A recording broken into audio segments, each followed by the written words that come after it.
Hello everyone, I'm Khushbu Nathalia and thank you for coming back to my channel. Today we're going to start with Historical School of Jurisprudence. Well, if I normally ask you, what do you mean by history in law? What is the first thing which is going to click your mind? I think the answer is probably customs or usage or practices prevailing in the society. And that's exactly what Historical School of Jurisprudence emphasizes on. Well, when we did analytical school, we realized that they just talk about the relationship between law and the state, and in a way they neglected the importance of customs in the society. So that was the major reason, and that's how the jurist in historical school, they emphasize the importance of these practices in the society, and in a way talked about the relationship of law with the society. So that is what we're going to study under historical school, which began in the beginning of the 19th century as a manifestation of reaction against natural and analytical school. So let's quickly start.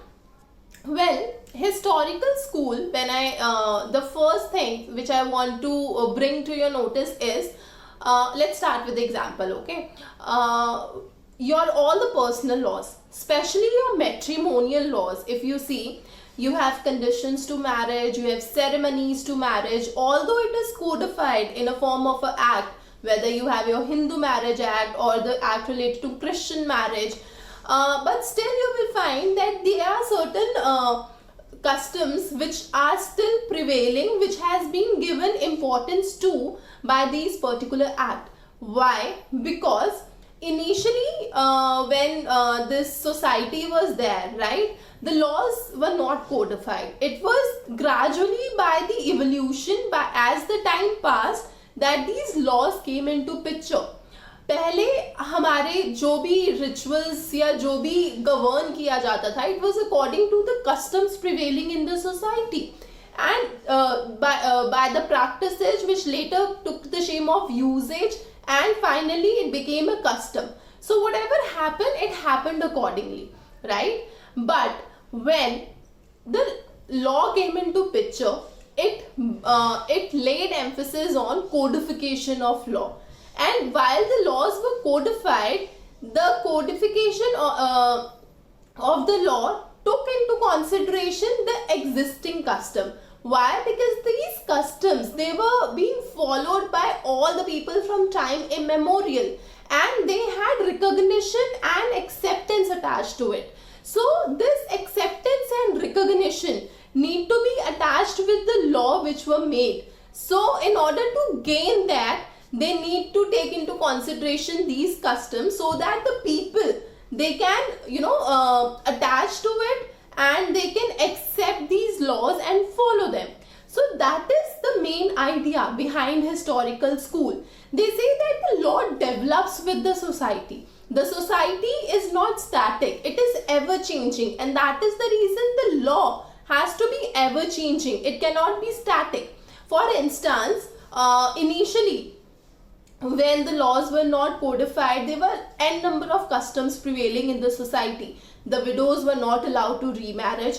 There was sati pratha. Then you have child marriage, although it is still there in India, but not that openly. So when the thinking of the people changed, people started understanding, and they were ready to change their mindset and take a stand for all these practices. The codification came into picture. We have Child Marriage Restraint Act, then Widow Remarriage Act, and everything. So this is how this society impact the lawmaking process. Now, by going through the examples, you can infer that this process is having a biological growth. For instance, when a child is born, he is a child, then he comes to his adolescence, then an adult, then an old age, and finally die. Similarly, the law, it is enacted, then it might be amended, repealed, modified according to the changing needs of the society. And when the state loses its identity, the law also uses its identity. Why? Because the law is applicable within a particular territory. So if that territory is not there, then the law has no importance. right? And it has an evolutionary phenomena.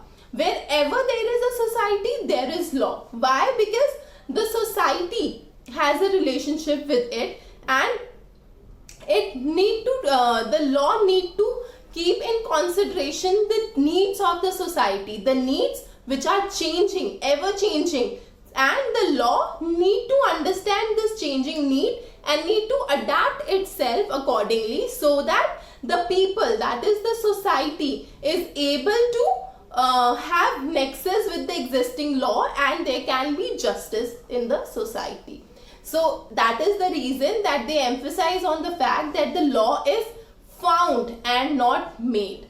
It is found according to the needs of the society. Now let's quickly go through two important jurists in this historical school. The first one is Montesquieu. He, in his book Spirits of Law, said that law must keep pace with the changing needs of the society, as I just mentioned with the help of example.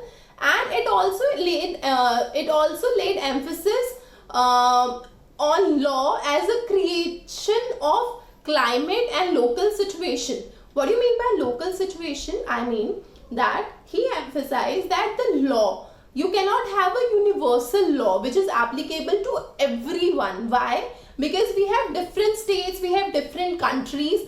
Every country have different sets of people. They are developed, not developed. They have different understanding, different way of looking at the things. So the law need to be made according to the people in that society, in that territory, according to the needs of the society. So the laws are the creation of local situation. For instance, we have IPC, which is applicable to all over India.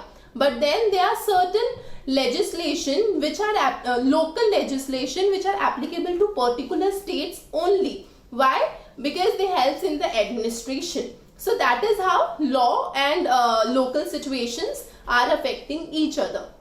Then Hogue, he said that law, like language and habits of the people, form itself and develop as suited to the circumstances prevailing in the society. The main or the essence of law is the acceptance, regulation and observance by the members of the society. Why? Because law, ultimately the motto of law is what? To meet the end of justice, and that can be achieved only when it has nexus with the society. So that's the two jurists. Coming to the most important jurist of historical school, that is Savigny. Before I tell you what he said, let me just give you a glimpse of the history attached to why he said so. Well, initially Germany was divided into different territories. If you go back to 18,000 something. So there were around 41 territories, and every territory have a different law. And then this French Revolution came into picture. The idea of German law came into picture, which talked about national law, which is applicable to all the territories. So there was this Professor Anton Themor. He wrote an essay and he laid down and he said that, you know, there shall be universal law applicable to Germany. This essay reached Savigny and he criticized it, saying that law, it is made according to the general will of the people, which he termed as Volksgeist, right? So he says that law cannot be universal. It need to be made according to the will, the general will of the people, keeping in consideration the concept of Volksgeist, and he opposed this codification of German law. He further said that the law develops, the early development of law is spontaneous. For instance, you make a law, but then gradually with the changing time, with the changing needs, it is the jurist or the people associated who helps in modifying and amending these law and developing finally these law. And finally, this process of making and modification and development is, it's a continuous process and it is unbreakable. It keeps on happening. As the society keeps on changing, this law need to be developed and evolved accordingly. So that's about Savigny. I'm gonna take one more lecture for historical school and we'll be covering the remaining juris there. I hope you subscribe to the channel. If you have any questions and doubt, please place them in the comment section below. Thank you so much and bye bye.